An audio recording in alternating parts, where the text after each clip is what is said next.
aka madam2020, madam chapa ilale, madam mwenye ameenda na shape 2022. Shape imeweza. Shape ipo ama haipo? Justina, bado unamfeel Ringtone bado. Kama na feel Ringtone. Ringtone wacha tuangalie kwa akili. Hayupo, atoshi mboga.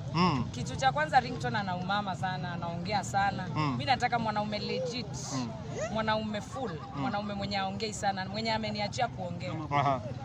Kitu kingine, when it comes to money, mwanaume mwenye ni selfless, mwenye ananipatia do giving. Lakini Ringtone alisema hata hakujui. Ananijua vizuri sana. Aliona tu huyu amemshinda. Mimi ndio niko. Ama basi la shapindua serikali. Hapana, Ringtone yeye mwenyewe akasema ananipenda yeye mwenyewe. Unaelewa? Sasa na mimi nikarudisha nampenda pia.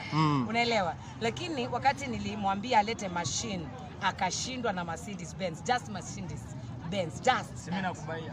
So, mwanaume akijitokeza wa kununua helicopter, wa kukuja na gold, mwenye anakuja na Mercedes Benz, mimi nipo. Wewe upo tayari tu yani 24/7. Na search, niko legit mama na search bado. Mama. Shape ipo. Hebu tingika tuone kidogo. Okay, unataka kuona? Aha. 2022. We, wache.